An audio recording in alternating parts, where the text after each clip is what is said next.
ಕರ್ನಾಟಕ ಉಪಲೋಕಾಯುಕ್ತ ನ್ಯಾಯಮೂರ್ತಿ ಕೆಎನ್ ಫಣೀಂದ್ರ ಅವರು ಕಳೆದ ನವೆಂಬರ್ 23ರಂದು ಸಾರ್ವಜನಿಕರ ದೂರುಗಳ ಹಿನ್ನೆಲೆಯಲ್ಲಿ ಧಾರವಾಡ ನಗರದ ಕೆಳಗೇರಿ ಕೆರೆಗೆ ಭೇಟಿ ನೀಡಿ ಸ್ವಚ್ಛತೆ ಮತ್ತು ಅಭಿವೃದ್ಧಿ ಕಾರ್ಯಗಳನ್ನು ಪರಿಶೀಲಿಸಿದಾಗ ಕೆರೆಯ ಸುತ್ತಮುತ್ತಲು ಬೆಳೆದಿದ್ದ ಕಳೆ ಮತ್ತು ಕಸವನ್ನು 20 ದಿವಸದ ಒಳಗಾಗಿ ಮಹಾನಗರ ಪಾಲಿಕೆಯಿಂದ ಸ್ವಚ್ಛಗೊಳಿಸಬೇಕೆಂದು ಮತ್ತು ಕೃಷಿ ವಿಶ್ವವಿದ್ಯಾಲಯದವರು ಕೆರೆಯಲ್ಲಿನ ಜಲ ಕಳೆ ತೆಗೆಯಬೇಕೆಂದು ನಿರ್ದೇಶಿಸಿದ್ದರು. ಈ ನಿರ್ದೇಶನವನ್ನು ಪಾಲಿಸಿದ ಕುರಿತು ಧಾರವಾಡ ಜಿಲ್ಲಾ ಕಾನೂನು ಸೇವೆಗಳ ಪ್ರಾಧಿಕಾರದ ಸದಸ್ಯ ಕಾರ್ಯದರ್ಶಿಗಳು ಪರಿಶೀಲನೆ ನಡೆಸಿ ತಕ್ಷಣ ವರದಿ ನೀಡಬೇಕೆಂದು ನಿರ್ದೇಶಿಸಿದರು.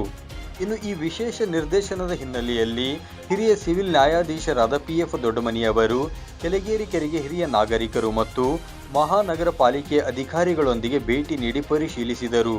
ಪರಿಶೀಲನೆ ಸಂದರ್ಭದಲ್ಲಿ ಕಸ, ಕುರುಚಲು ಗಿಡಗಳನ್ನು ಸ್ವಚ್ಛ ಮಾಡಿರುವುದು ಕಂಡುಬಂದಿದ್ದು, ಆದರೆ ಅಲ್ಲಲ್ಲಿ ಪ್ಲಾಸ್ಟಿಕ್ ಲೋಟ, ಬಾಟಲಿ ಇತ್ಯಾದಿ ತ್ಯಾಜ್ಯ ವಸ್ತುಗಳನ್ನು ಎಸೆದಿರುವುದು ಗಮನಿಸಲಾಯಿತು.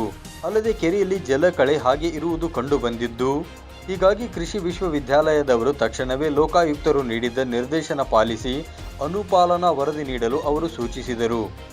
9 ಲೈವ್ ನ್ಯೂಸ್ ಧಾರವಾಡ.